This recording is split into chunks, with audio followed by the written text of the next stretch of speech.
नमस्कार दोस्तों, बहुत बहुत स्वागत है आपका आज के हमारे इस शो पर। आज हम आपसे बात करेंगे पितृदोष के बारे में।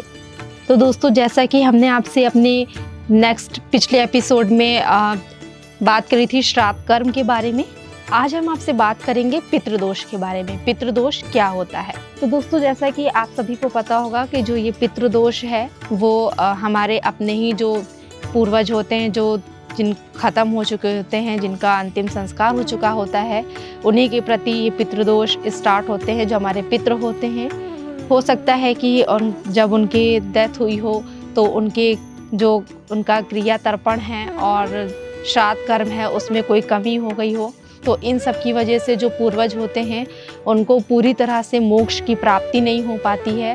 जैसा कि आपको जो पसंद है उसकी इच्छा अनुसार उनका कार्य नहीं हुआ होता है, तो उससे क्या होता है कि आपने अच्छे से उनका श्राद्ध कर्म नहीं किया होता है, या उनका जो डेथ होने के बाद जो और कार्य होते हैं वो उसमें कोई कमी आ गई होती है, उनके इच्छा अनुसार अगर काम नहीं हुआ होता है, तो वो क्या होता है कि वो अपने अपनों को जो है वो पीड़ित करते हैं, पीड़ा पहुंचाते हैं। अब बात की जाए कि जो ये पितृदोष होता है वो हमें कैसे पता चलता है, तो अब हम आपसे बात करेंगे पितृदोष के लक्षण के बारे में कि इसके लक्षण क्या हैं।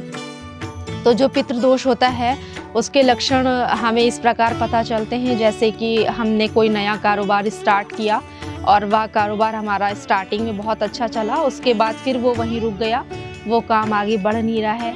या बात की जाए धन की, एक टाइम पे हमारे पास धन आ रहा है अच्छा खासा, लेकिन फिर एक टाइम है कि धन आ रहा है और फिर वो बच नहीं रहा है, खर्च होता जा रहा है। या हम किसी भी सफल कार्य के लिए जा रहे हैं और फिर वो हमारा कार्य सफल नहीं हो रहा है।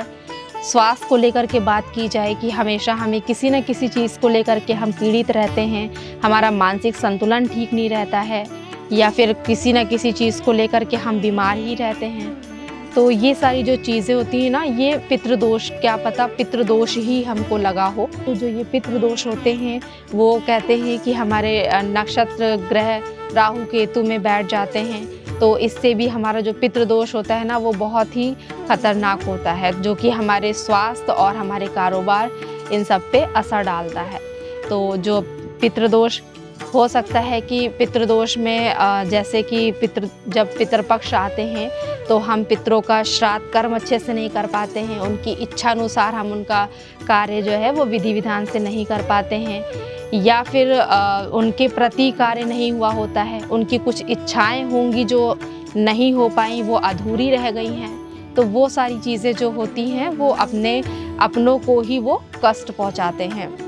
तो इसके लिए जो हमारा पितृपक्ष आता है उसमें हमें जो 16 दिन का समय होता है, उस 16 दिन में हम क्या करते हैं, अपने जो हमारे पितृ हैं उनकी हम विधि विधान से उनके इच्छा अनुसार भोजन बनाते हैं और ब्राह्मण को भोज कराते हैं, दान दक्षिणा उनके हिसाब से करते हैं। ये इसीलिए करते हैं कि यदि हमसे कोई कमी हो गई हो या उनकी इच्छा अनुसार अगर हम उनकी इच्छा अनुसार उनका कार्य नहीं कर पाए हैं, तो वो ये सारी चीज़ें हम इसमें कर दें।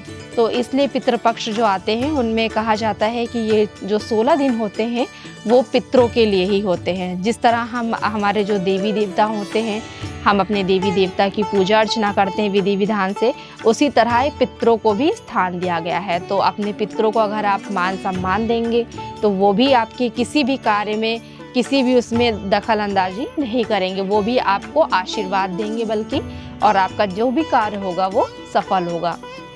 तो जो ये पितृदोष लगते हैं वो कहीं ना कहीं जो है अपनों पे ही आता है, वो होते हमारे पूर्वज ही हैं। यदि उनकी इच्छा अनुसार अगर कार्य नहीं होता है, उनका क्या कहते हैं श्राद्ध कर्म नहीं हुआ होता है, या उनका क्रिया तर्पण अच्छे से नहीं किया गया होता है, तो वो अपनों को ही आकर के परेशान करते हैं, या तो फिर जो है उनको मोक्ष की प्राप्ति नहीं हुई होती है, वो प्रेत राज में ही रह जाते हैं।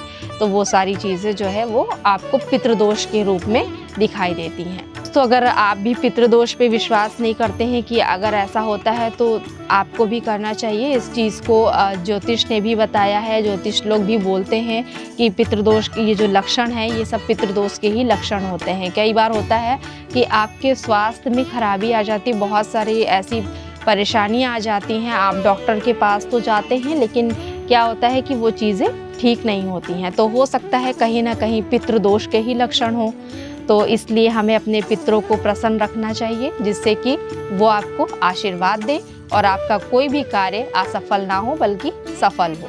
तो आज हमने आपसे बात करी पितृदोष के बारे में, पितृदोष के क्या लक्षण हैं, पितृदोष क्या होता है और इसके प्रति हमें क्या क्या परेशानियाँ आती हैं। तो दोस्तों कैसा लगा आपको जानकर? आपको अगर हमारी वीडियो पसंद आई हो तो आप अपने दोस्तों और परिवारों के साथ ज़रूर साझा करें। यदि आपके पास इससे जुड़े कोई भी और टॉपिक है तो वो आप हमें शेयर कर सकते हैं। आप में से किसी का भी टॉपिक अगर हमें पसंद आता है तो आपके लिए हमारे पास कुछ उपहार हैं जिन्हें हम आपको भेंट करेंगे। तो आज के लिए बस इतना ही। मैं आपसे आज्ञा चाहती हूँ। धन्यवाद।